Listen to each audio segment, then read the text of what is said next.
it. If that move was intended seriously, it virtually ends the possibility of a resolution of the conflict, except by force. Ramon's rare acknowledgment of the truth about the separation barrier was amplified by Meron Benvenisti, who knows Jerusalem and the West Bank very well.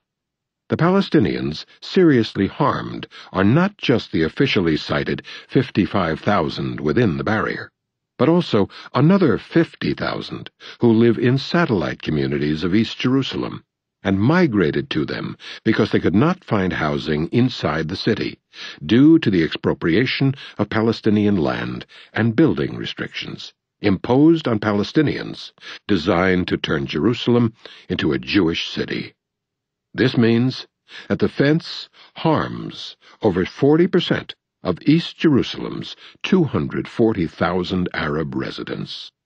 Deputy Prime Minister Ehud Olmert, formerly mayor of Jerusalem, announced that he would allow 12 crossings for Palestinians, but immediately made this plan's implementation dependent on international funding, since the crossings serve the Palestinians. As Benvenisti puts it, first he surrounds them with a fence, and then he cynically claims that the crossing is in the interest of those who are imprisoned. Benvenisti believes there is a chance that the soft transfer, which is an unavoidable result of the fence surrounding Jerusalem, will achieve its goal, and that Jerusalem will in fact be more Jewish at the expense of the disintegration of the Palestinian community. For the first time since East Jerusalem was annexed, and after repeated and unsuccessful attempts to break the spirit of the Palestinian community in the city, there is now a real danger to the future of this community as a vital and vibrant body. The human disaster being planned will also turn hundreds of thousands of people into a sullen community, hostile and nurturing a desire for revenge, once again sacrificing security to expansion.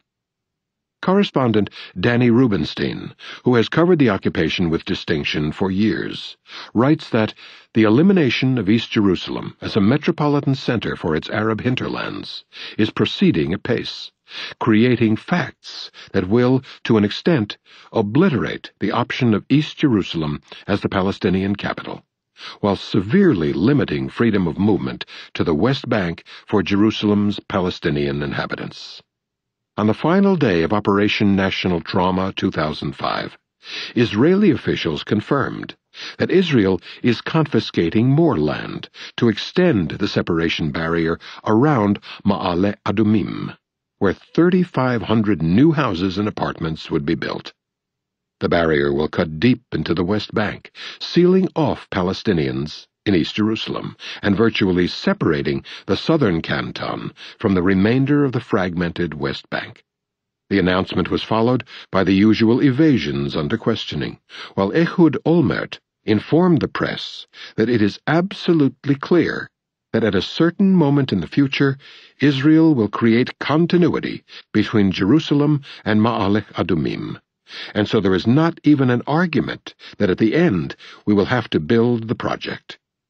Shortly after, Sharon reiterated the same conclusion, while outgoing U.S. Ambassador Daniel Kurtzer amplified Bush's commitment to Israel's retention of West Bank settlements, stating that in the context of a final status agreement, the United States will support the retention of Israel of areas with a high concentration of Israeli population.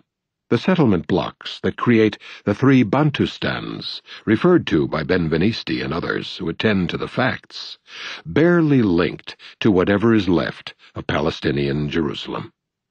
While these views are attributed to the far right, they simply carry forward the plans of the Dovish-Perez government, supported throughout by President Clinton.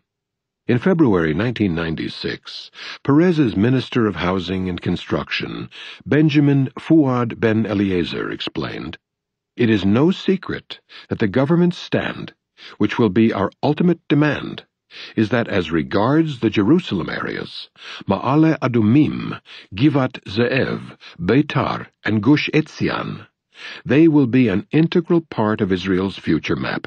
There is no doubt about this. There is, to be sure, a difference between hawks and doves, also explained frankly by Ben Eleazar. I build quietly. My goal is to build, and not to encourage opposition to my efforts. What is important to me is to build, and build some more. Quietly, though, so the master can pretend he does not see. Others have no difficulty in seeing, however.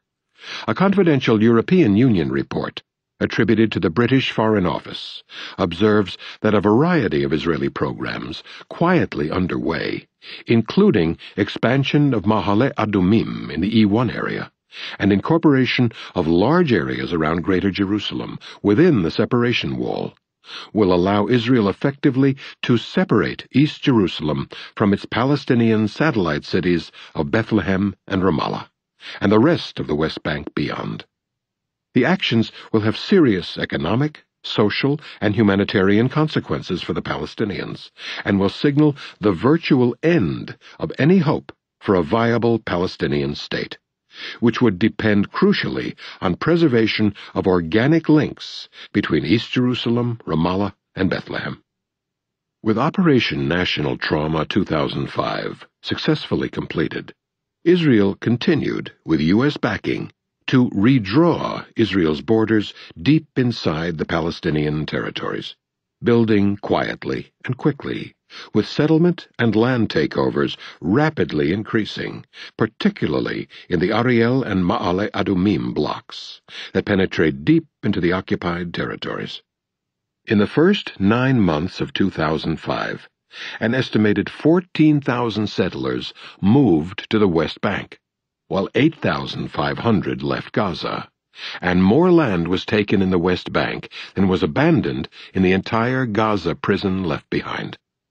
The general picture suggests that Sharon and Bush now sense that the final victory is in sight, the vision of the former Palestine cleansed of the alien growth, apart from some unviable fragments that remain, perhaps called a democratic state, or perhaps fried chicken. Without proceeding further, even the bare outlines make it clear that Israel-Palestine joins the other illustrations of Bush's messianic mission to bring peace and democracy to the Middle East. Though they have been subjected to disgraceful treatment, the Palestinians in East Jerusalem are fortunate in comparison with those who are less visible, and therefore can be killed, tortured, humiliated, and driven from their destroyed homes and lands virtually at will. It is, in fact, astonishing that their spirit has not been broken. One can say much the same about other miserable victims throughout the world. I have been in many awful places, but have never seen such fear as in the eyes of those who are trying to survive in Haiti's indescribable slums during the Clinton-backed terror, or such misery as among poor peasants in southern Colombia, driven from their devastated lands by U.S. chemical warfare, fumigation, and much more like it around the world. Even after violence achieves its goals and is relaxed, it leaves a residual culture of terror, as the surviving Salvadoran Jesuits observed. Yet somehow, communities endure and survive. This virtual miracle is the topic of sober reflections by New York Times columnist Benedict Carey, who marvels at the capacity of fragile societies to recover from terror and violence, referring to London, Tel Aviv, New York, but not to the unpeople of the world, whose trauma at the hands of their foreign oppressors is immeasurably worse. The comparison may be unfair, however, mere sentimentality. As Reagan's UN ambassador thoughtfully explained, because the miseries of traditional life are familiar, they are bearable to ordinary people who, growing up in the society, learn to cope, as children born to untouchables in India acquire the skills and attitudes necessary for survival in the miserable roles they are destined to fill. Hence, we need not be overly concerned about their fate at our hands. The perceptions of the unpeople. It is comforting to attribute the alleged clash between Islam and the West to their hatred of our freedom and values, as the